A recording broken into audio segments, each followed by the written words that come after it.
Okay, so right now, earlier today, or actually 2 days ago. What the fuck? I am way too high. Fucking relax. Okay, but I got this organic, this honest, I don't even know what it's called. Honest organic, just green tea. And it's alright. It's alright. But I use it because, okay, so I don't really like to drink coffee that much. Like, I'm not a huge fan of, like, that taste. But I do get 5-hour energies. But I have to chase them with juice, or in this case, tea. So that's the shit I'm on. I'm hoping that you guys are probably drinking something a little bit better. But fuck it, we're just gonna get right into it because I've been meaning to start this shit, and I think I just need to fucking do it. So on this podcast today, I'm gonna be looking at UFC Fight Night 167, New Mexico. That's where we're going. 2 p.m. Pacific Standard Time, 5 p.m. for the main card, Pacific Standard Time.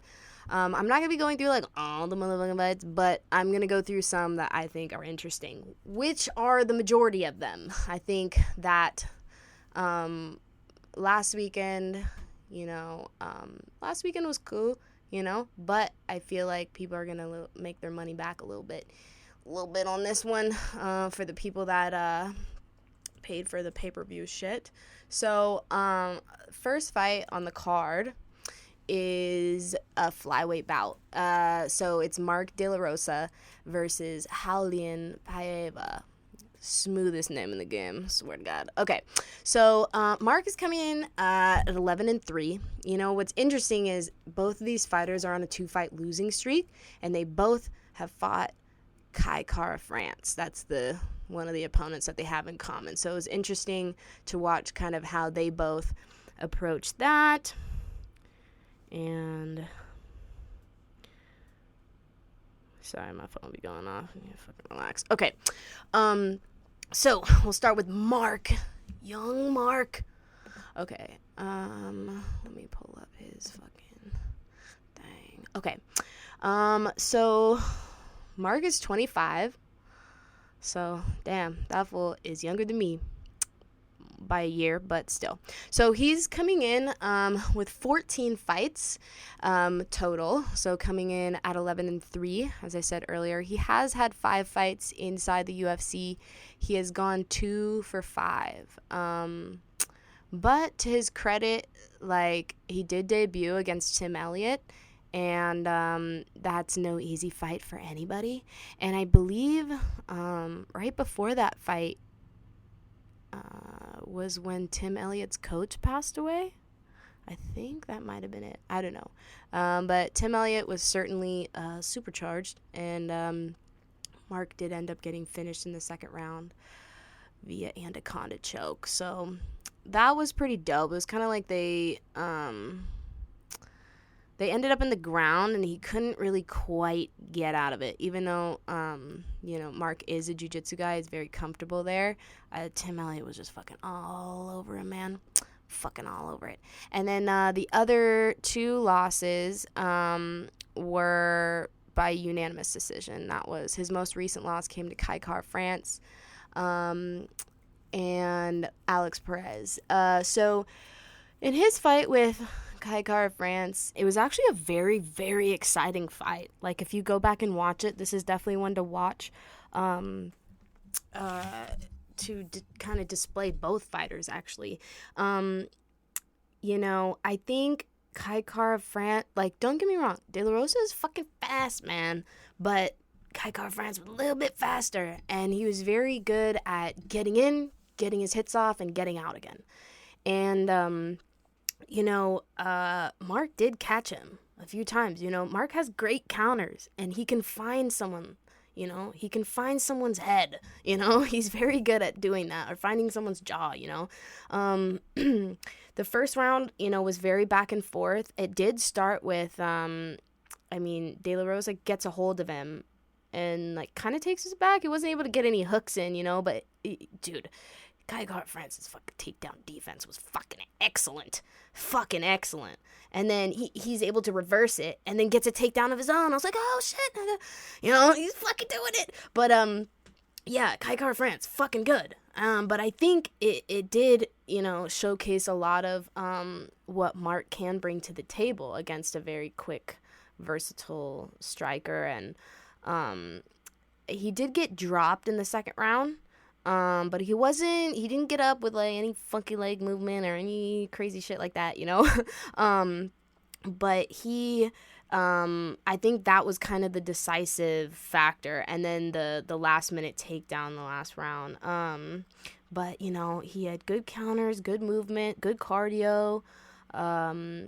It's, if you're looking at this matchup, I would definitely look at that fight that he had with Kai France, because you really get to see his game like really elevate. But that was his most recent fight, and then right before that he had fought Alex Perez.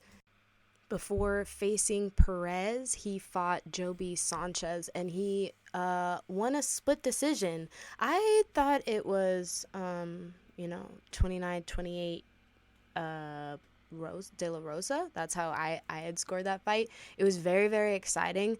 I believe the fight was taken at 135, and it was both for both of them. It was kind of like short notice, but it was a really exciting fight. I mean, I don't think the cardio of Joby was near the same as De La Rosa, but I've never really seen in any of his fights De La Rosa having a lot of like cardio issues.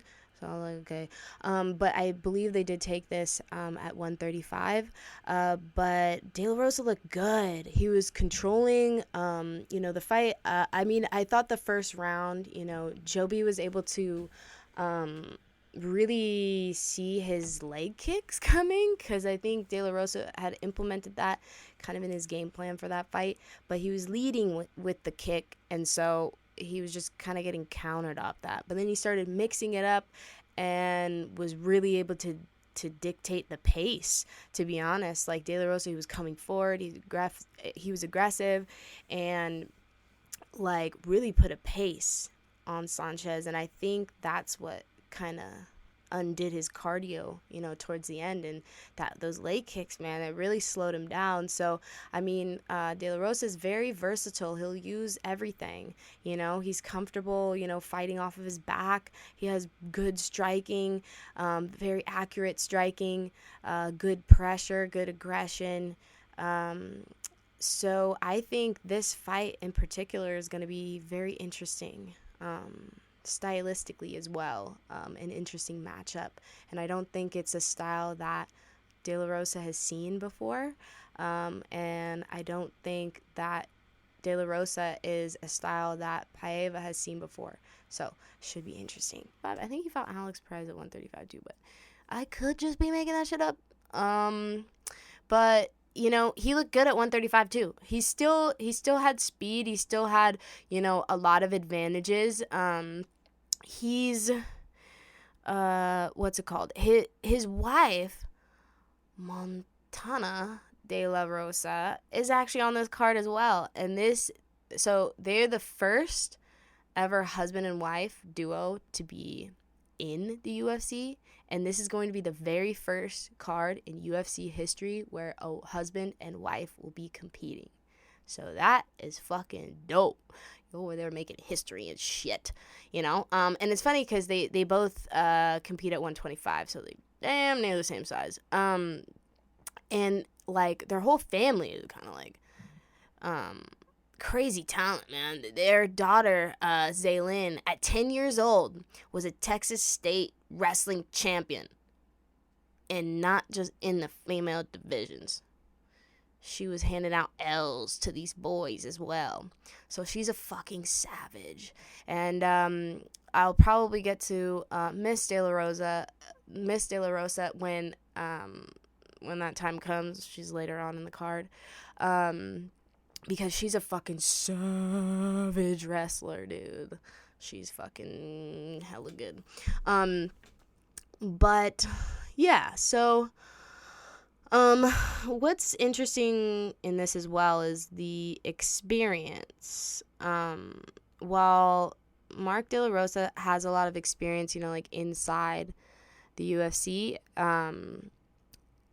wait, 1, 2, 3, 4, 5, yeah, 5 fights in the UFC versus Paiva, who's had technically 2 fights in the UFC. He was on Dana White Contender Series right before that. But this fool got 21 fights and shit. Like that's a big deal. That's a lot of experience, 7 fights. You can learn a lot in 7 fights, I can only imagine. And so moving on to young Paiva. I believe they're both really young.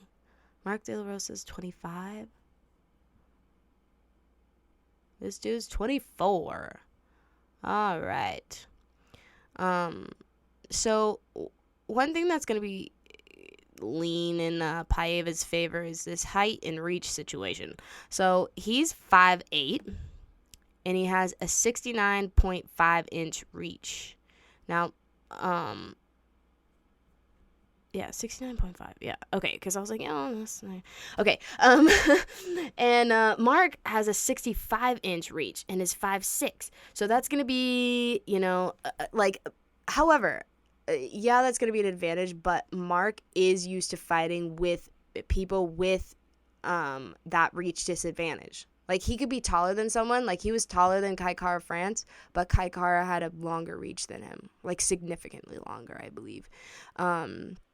But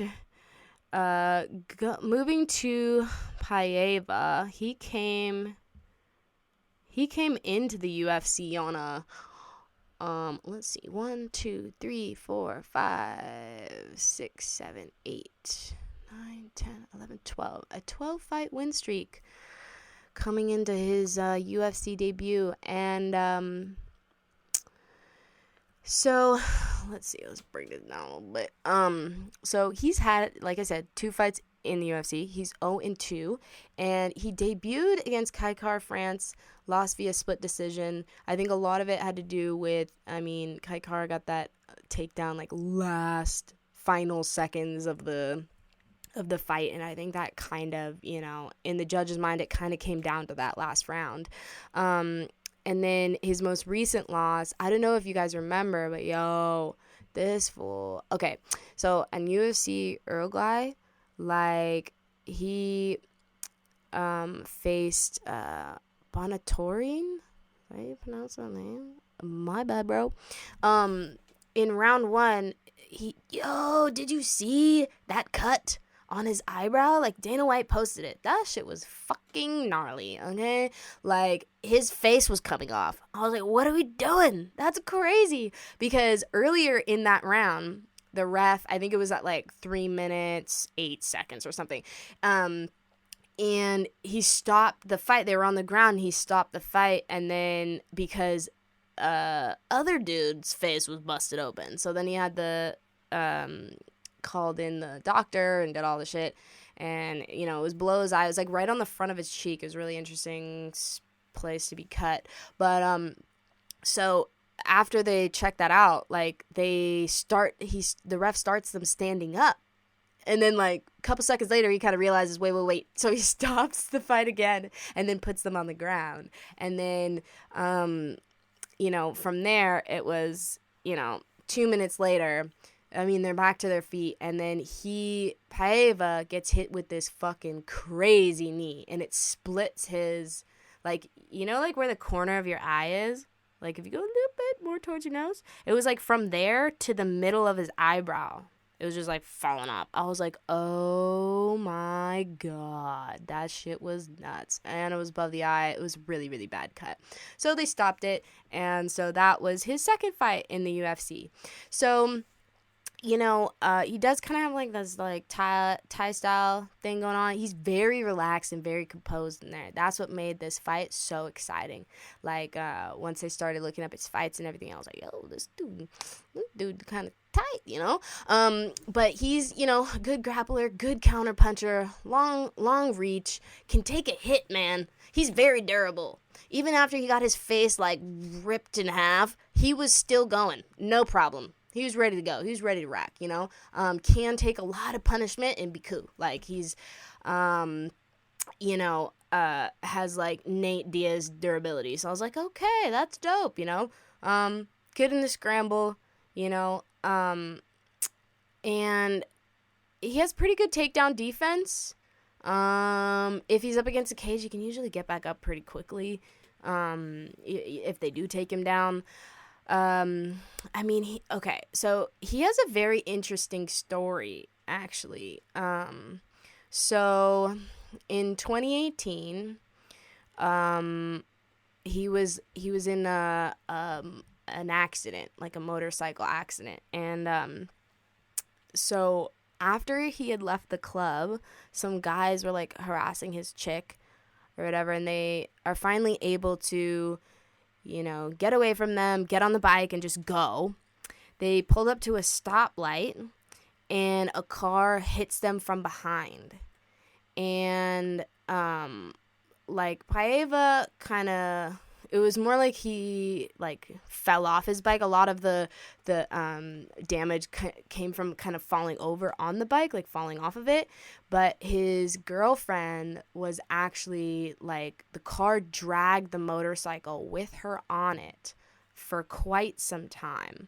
So, like, she ends up in a coma and then ends up dying, like, six days later, and it was just like, oh my god, like, I couldn't believe it. I was like, oh my god, like, because I was reading about it right before when I was looking at this matchup, and, you know, he debuted a little over 3 months after that against Kai Car France, February 9th in 2019.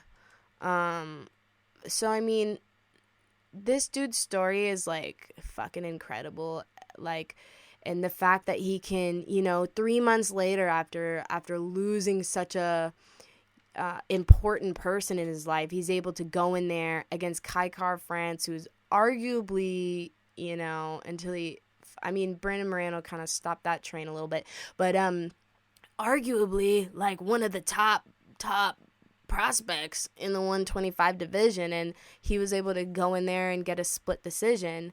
And I don't know, his heart, like, I like that. I like to see that in a fighter. And a lot of the times I, you know, look up a little bit more into their background, because it's always interesting to see, you know, a little bit about their story that might lend to understanding, like, why this person fights and why they do what they do, you know. And like, for him to continue like that, like, in you know, at the highest level, like, coming in on a 2-fight losing streak does not explain this dude. Like, when you're looking at this matchup, don't look at just that, you know, because he was in those fights. He was in both of those fights. And someone that's able to perform under a tremendous amount of mental pressure like that, going through, you know, he was on his debut, he was on UFC 234, Silva versus Adesanya. You know, that's huge media week. That's huge, you know, and he was able to get through it, and he was able to go in there, and he was able to perform, and I really like that. So if you have not heard of Paiva before, I suggest you go look him up, because he's fucking dope, man.